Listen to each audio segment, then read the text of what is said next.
soap opera, Beaver Pines. My name is Darcy Molesi, and I play Olivia Oil in Beaver Pines, and I am both the town matriarch and mayoral candidate. Now, I'm here hosting today because our usual host, the production assistant, is out with an unfortunate case of alcohol-induced amnesia. Them's the breaks. At any rate, very happy to have you here. And something I want you all to know is that because this is being filmed before all of you and being shot out throughout the nation to all viewers at home, it's going to be really important that we hear your voices, because the audience at home will hear your voices. So I'm going to help you warm up so that that can happen. Now, as most of you probably know, one of the things about Beaver Pines that everybody loves is its shocking revelations. So I'd like you to imagine that you were watching the show and you hear the most shocking thing you've ever heard. And at the count of 3, I want to hear what you're going to say. 1, 2, 3. Whoa! Wow, you are small but mighty crowd. Okay, very good. Now, let's see. There are no shortage of romantic involvements in Beaver Pines. So let's say you're watching 2 of your most beloved characters, and they announce their love for each other for the first time. At the count of 3, how are you going to react? 1, 2, 3. Aww. Yes, isn't it wonderful when that happens? Now, on the other end of the spectrum, there are also no shortage of villains in Beaver Pines. So I want you to imagine the most dastardly villain you can think of, and he has just done something truly heinous. How are you going to react so the audience at home hears? 1, 2, 3. Oh. Okay, pretty good. It's really bad, okay? I mean, maybe they just killed your favorite character. Count of 3, let's hear it again. 1, 2, 3. Oh. Yeah, you got it, you got it. This is going to be great. You are warmed up. And just be sure throughout the show to use those lovely voices of yours. Now, I do have a few announcements before we get to meet the cast. Now, as you know, if you watch the show, each episode is sponsored by a commercial product. And I think you guys probably know what that product is. So I'd like you to shout it out when I give you the cue of what product is sponsoring this show today, in this beautiful day in the year 1960. What product is it? Gerber. Gerber! Yes, very good. Gerber baby food. Ooh. And I would like to thank Gerber for sponsoring the show today and providing all the snacks for the cast. Delicious. All right. And another thing, since we film 5 days a week, we have a lot of lines to remember. And sometimes, you know, we forget our lines. So you may notice that some of the actors at some point during the show might pull one of these pieces of paper. And if you're wondering what we're doing, we're just getting a little help remembering our lines. Just don't worry about it. You won't notice, and it gets cut out of the actual filming. So, all right. That about covers it. Are you ready to meet the cast? Yes. Yeah. All right. Ladies and gentlemen, meet the people of Beaver Pines.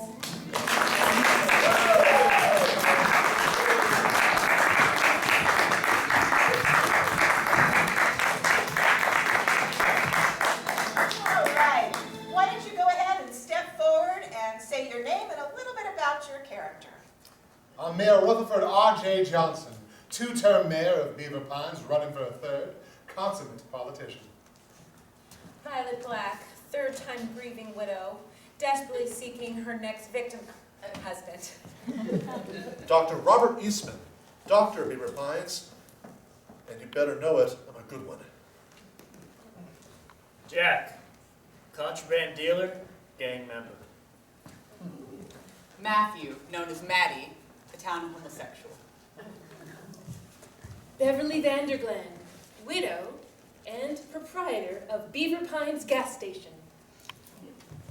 Maurice Jackson, World War II veteran, and many body parts were lost in the war. Rusty Connor, ex-con, 25 years in prison for murder. I just want to be like. In our last episode of Beaver Pines, the audience was left poised to find out who the javelin murderer was. We're about to find out. So go ahead, sit back, relax, and enjoy this episode of Beaver Pines, brought to you by Gerber Baby Food.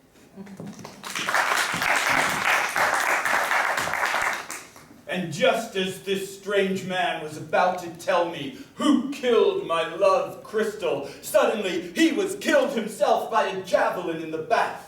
A javelin? Yeah. What size of javelin was it? I don't know, 4.5 feet? No. What? Everyone knows that the standard size for a javelin is 6 feet. It's regulation. Well, sure.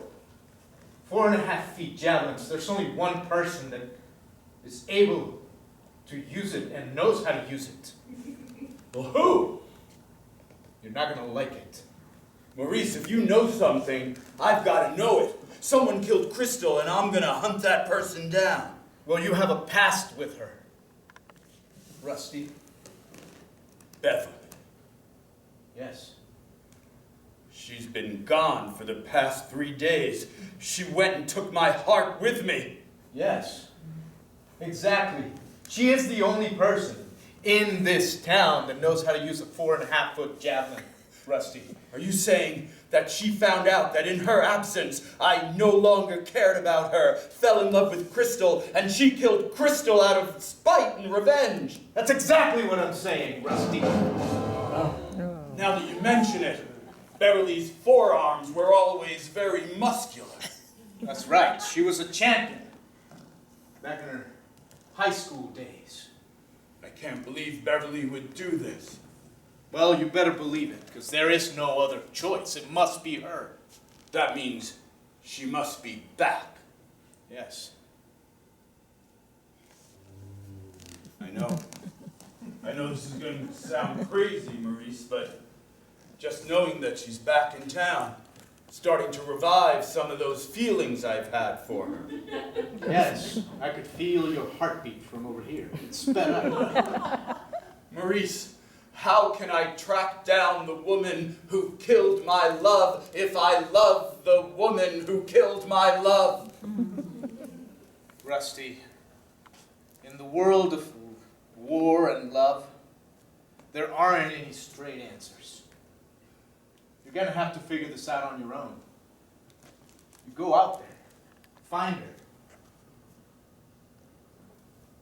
All right, Maurice. I'll do what it takes.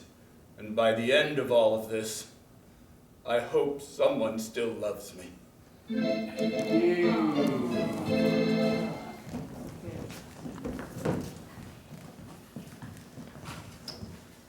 Maddie.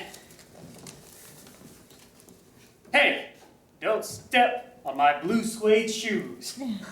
I wouldn't dare. I mean, with what that gold could buy that we found in the hills, those are the best thing we've ever had.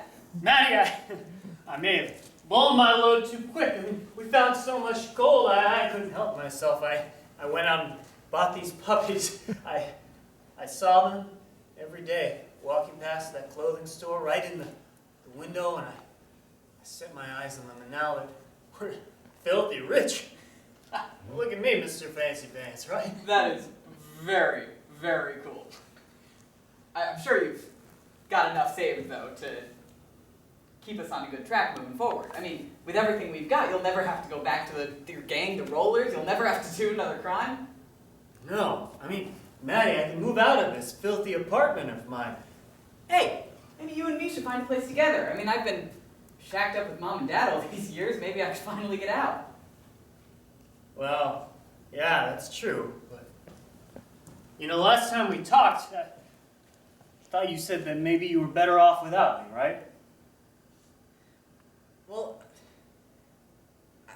look, I mean, things have been complicated our whole life, but that was a different you. That was a you who didn't have any resources, a you that had to fight and kill every now and then and rob. Yeah. But that's not you anymore. You're Say- different. I got this tin of caviar and some crackers. You want to have some? I'd love to. I never thought I'd even see what caviar really looked like. Is that what it is? Yeah, it's all squishy, right? Yeah. I mean, look at us. We're going to live in the lap of luxury, all right? You know, we don't even have to live together. We could probably afford our own places, each one of us. Wow, you really think? Yeah, I mean, I took all that gold we found. Yeah, we'll get rid of this crappy couch anyway. I fenced it all for a really good price. Wow. You know, I was thinking of an idea. What we could do next. You know, we have all this money. Maybe we could try investing. And you know what? Maybe. I sang to Beverly last night. Beverly's back in town? Yeah. Well, what are you doing with her? I mean, last time I was talking to her, she wanted all this help with getting her gas station up and running better and everything. That you're not thinking of giving her a bunch of our money, are you? Well, I was meeting with her for a different sort of reason. And, you know, things maybe got a little intimate. I was telling her about all the money had come into, and she asked me to serenade her, and I sang to her. And I think, you know, she owns that gas station. We could invest in gas stations all along the interstate. Grow and grow our money. Do you really trust her enough for that? She always gave me some off-putting energy. You know, I trust her as far as she could throw me. She can throw pretty far. So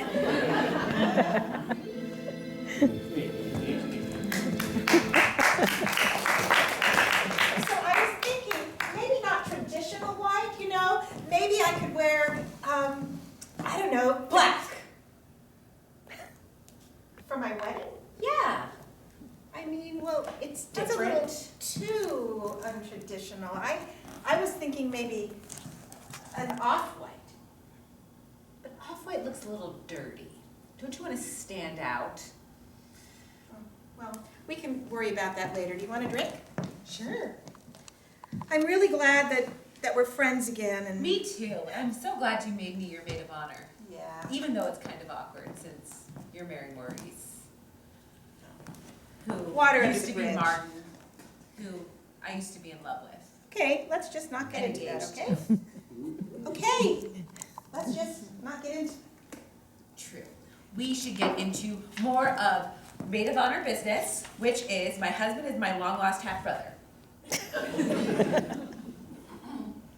Ronaldo, or did you get married in the last 24 My hours? late husband is my long lost half brother.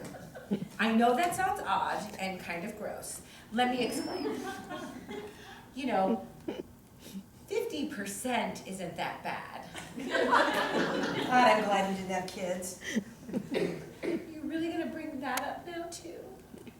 I'm sorry, I didn't, it's just, you know, you're half cut, half. I never have admitted this to anybody. And I feel like it may have had to do with the reason he died.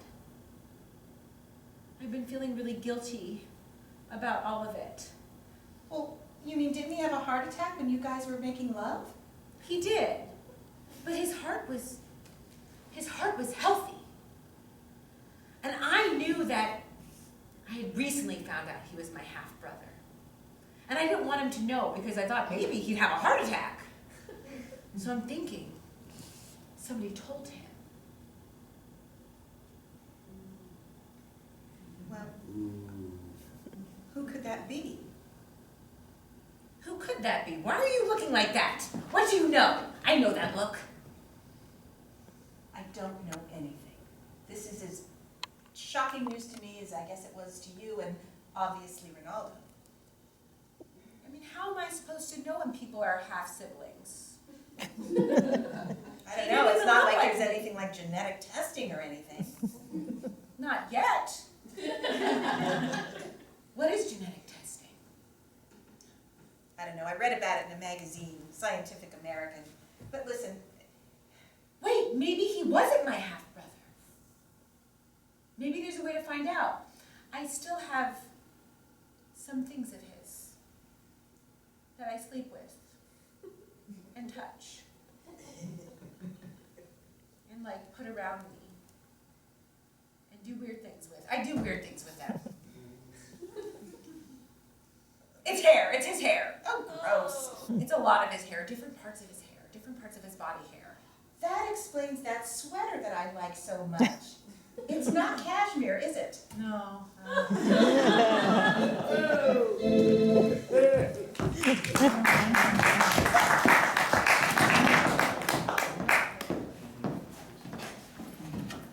Oh, it's good to be back.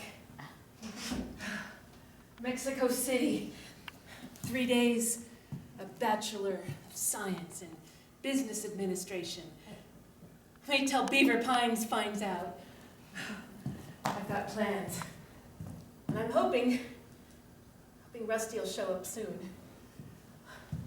Because I've got plans that I need to talk to him about. Rusty, hi. Beverly, Hi. you're back. I'm back. And I have a degree. And I have a checking account, Rusty.